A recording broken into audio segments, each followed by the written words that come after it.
જામનગરમાં મહાનગરપાલિકા કચેરી ખાતે વિપક્ષ દ્વારા એક અનોખો વિરોધ કરવામાં આવ્યો હતો।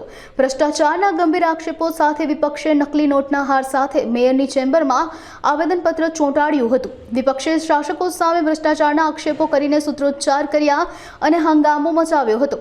ખાસ કરીને ભૂગર્ભ ગટર અને કેનાલ સંબંધિત પ્રી મોન્સૂન કામગીરીમાં અનિયમિતતા અને ભ્રષ્ટાચાર થયો હોવાના આરોપ મૂકવામાં આવ્યા હતા।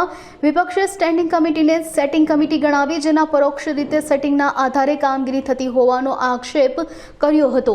આજ રોજ જામનગર શહેર કોંગ્રેસ દ્વારા જામનગરના જે જનતાના પ્રાણના જે પ્રશ્નો છે, જેને કહેવાય રોડ રસ્તાના પ્રશ્નો હોય, પાર્કિંગની સમસ્યા હોય, જે કચરો જામનગરની જનતા જે કચરાની ગંદકીઓનું આ સહન કરે છે, કચરાના પ્રશ્ન હોય, જામનગરની જે મુખ્ય કેનાલ જે પ્રી મોન્સૂનની કામગીરી કરવાની હોય ના થઈ હોય, એના કારણે આજે તમે જોવો તેમ કેનાલોમાં ડુંગર ને ડુંગર જેવા થર પડ્યા છે, કચરાના ઢગલા પડ્યા છે, તેમાં મચ્છરો થાય છે, રોગચાળો થવાનો આ સમયમાં રોગચાળો ફાટી નીકળવાનો પણ તેના હિસાબે સંભવ રહે છે।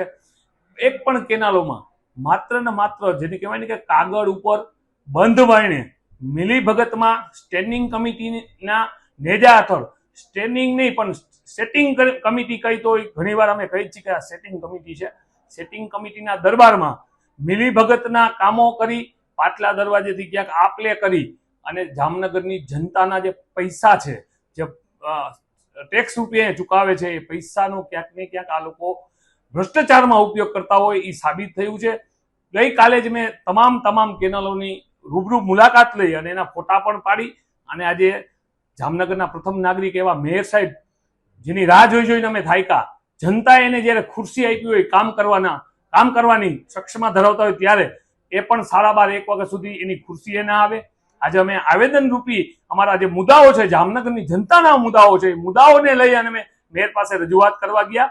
ક્યાંક એવું લાગે છે મેયર સાહેબ પણ જેમ ધૃતરાષ્ટ્રનો રોલ ભજવતા હોય, ક્યાંક આંખ નીચી અને આ ભ્રષ્ટાચારને જોતા હોય, પ્રથમ નાગરિક પાસે આવો કે અપેક્ષા ન હોય। ત્યારે બીજી વાત છે સેટિંગ કમિટીની, દર વખતે સેટિંગોના કામ કરે છે।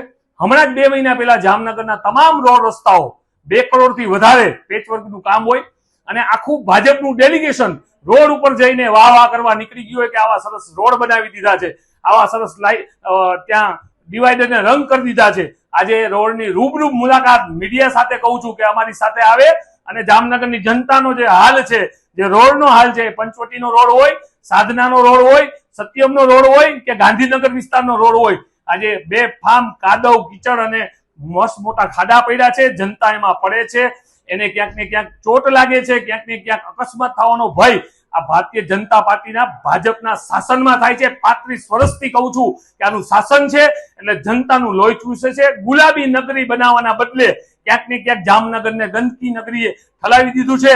આનો પાપ ને આનો શ્રેય જાતો હોય તો ભારતીય જનતા પાર્ટીના પદ અધિકારીનો છે। જામનગરની એક પણ જનતાના પ્રશ્ન અમે ક્યારેય ચૂપ નહીં બેસીએ। આ અમારું આજે રણસીંગું ફીકાણું છે। અમે જે મુદ્દાઓ છે જામનગરની જનતાને દર અઠવાડિયામાં આ લોકો સામે આંદોલન કરશે અને જામનગરની જનતાના જે પૈસા છે એને ક્યાંય વેડફાવાની છે।